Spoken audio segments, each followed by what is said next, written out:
Bienvenidos, filósofos del mañana. Somos del Colegio Divino Maestro.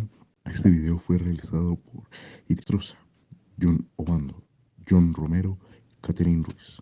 Somos del curso 11C2 y somos del grupo de investigación número 8.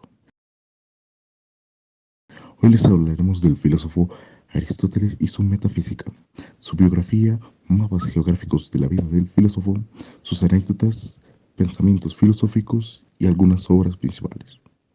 Obviamente sin olvidar las 5 frases célebres del filósofo.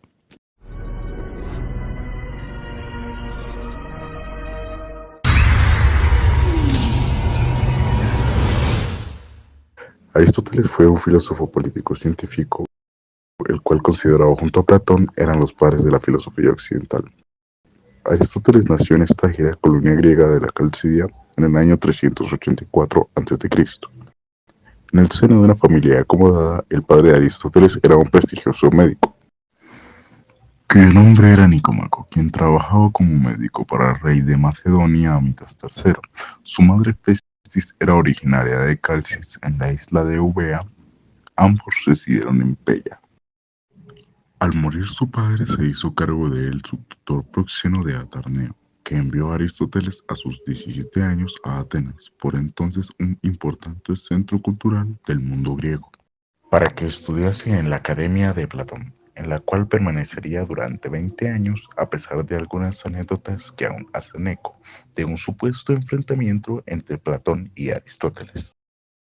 Aunque es poco probable que tal enfrentamiento se haya producido, dado que las referencias obtenidas por parte de Aristóteles hacia Platón presumen un gran respeto y admiración hacia el maestro.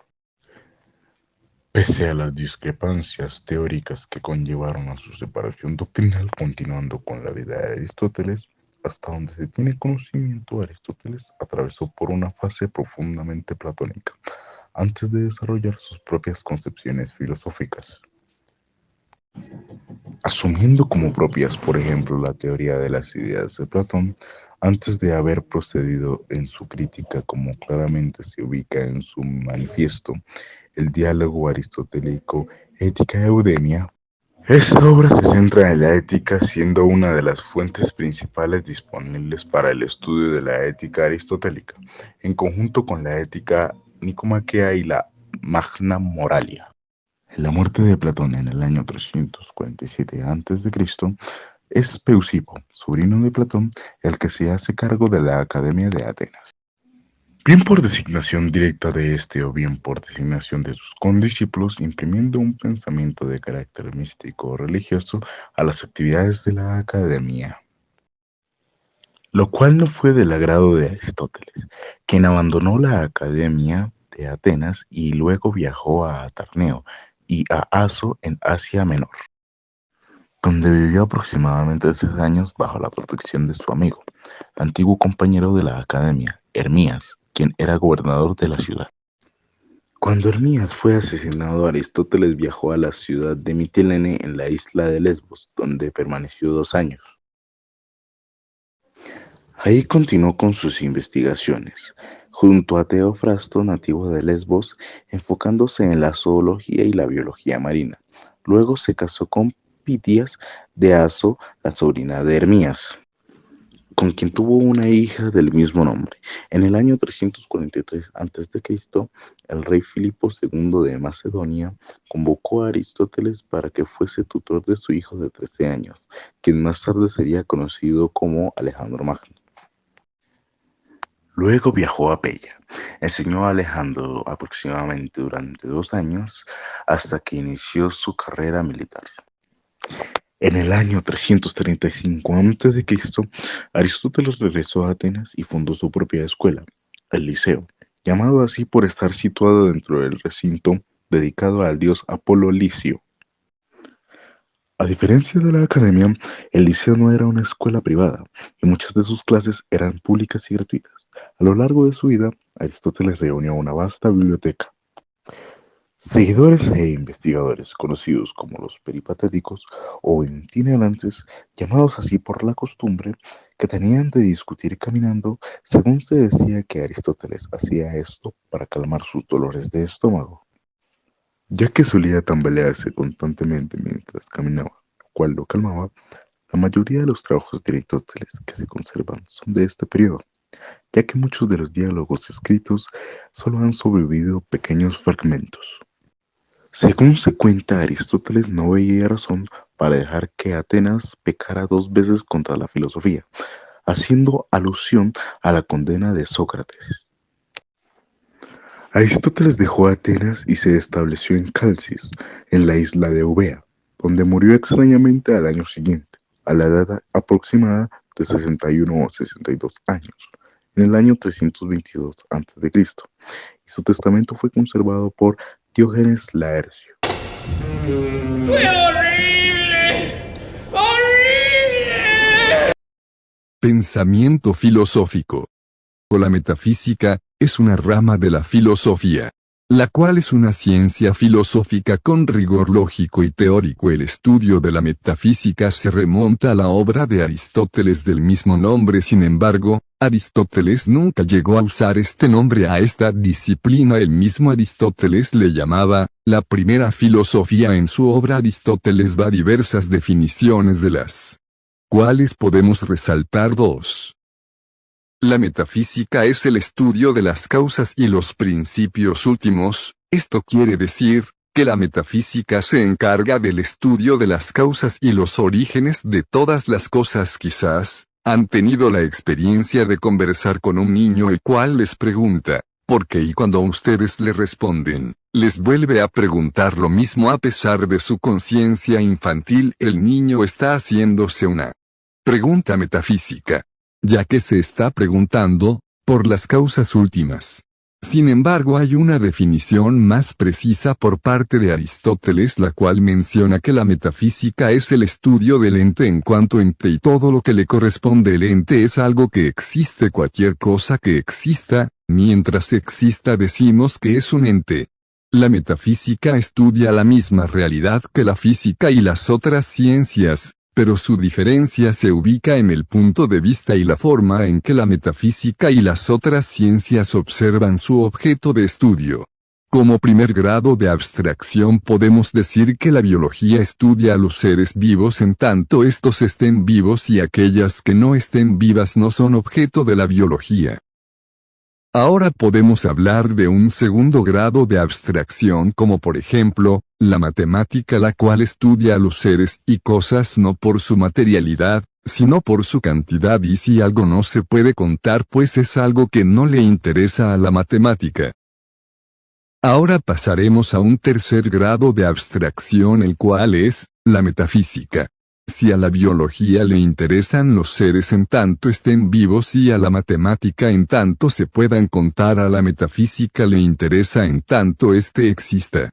Las cuatro causas. Aristóteles comienza explicando su metafísica teniendo como primera temática las cuatro causas. Como sabemos, la filosofía en su comienzo tenía como una de sus preguntas más importantes el origen y causa de todas las cosas, o como era llamado, principio o arge para los presocráticos, dando respuestas distintas a estas preguntas, con Aristóteles dando un recuento de estas ideas, las cuales no le resultaron suficientes, debido que para él lo explicaban con una sola causa, concluyendo que todas las cosas podrían tener al menos cuatro causas, sin ser excluyentes entre ellas. Teniendo más de una respuesta para explicar el origen de una cosa, las cuatro causas son las siguientes.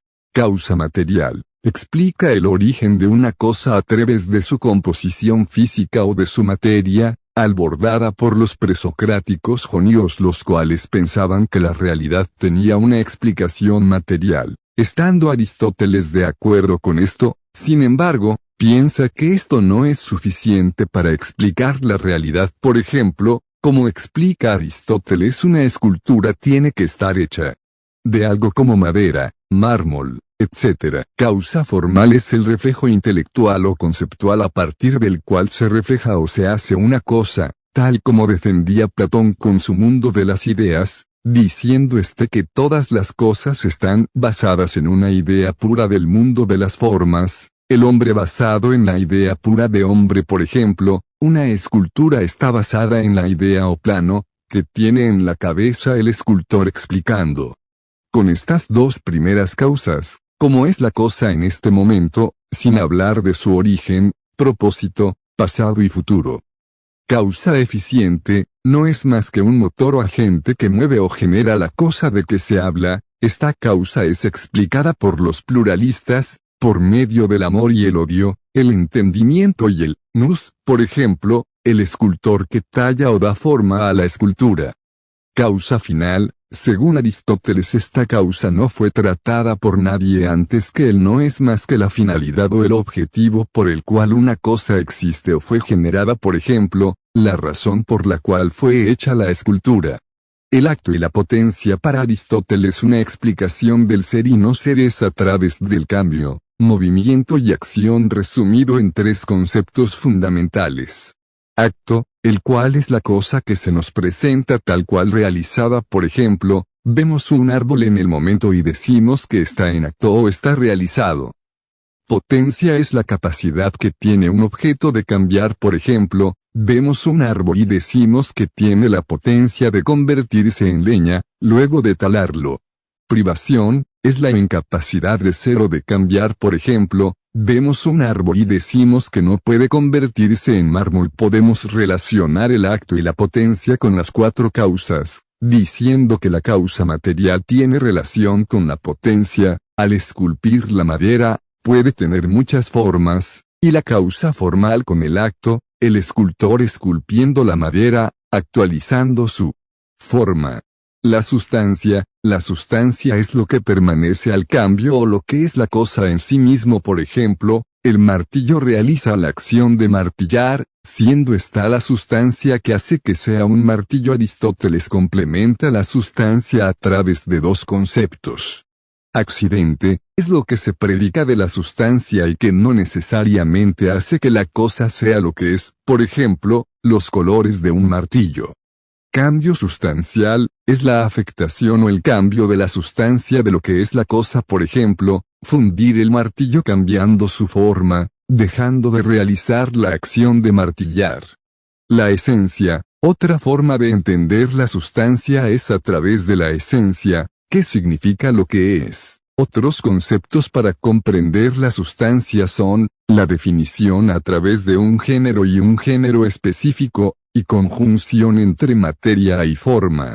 El primer motor inmóvil y las esferas celestes. Aristóteles introduce tres sustancias para explicar la generación, cambio y movimiento, que observamos en la naturaleza. Todas las cosas materiales que están sujetas al cambio habitan en lo que él llama el mundo sublunar.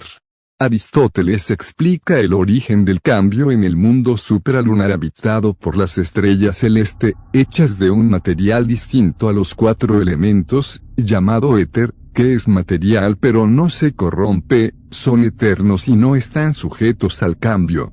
Aristóteles observa que estos cuerpos celestes tienen movimientos fijos y predictibles, de manera circular, considerándolos la causa eficiente del cambio.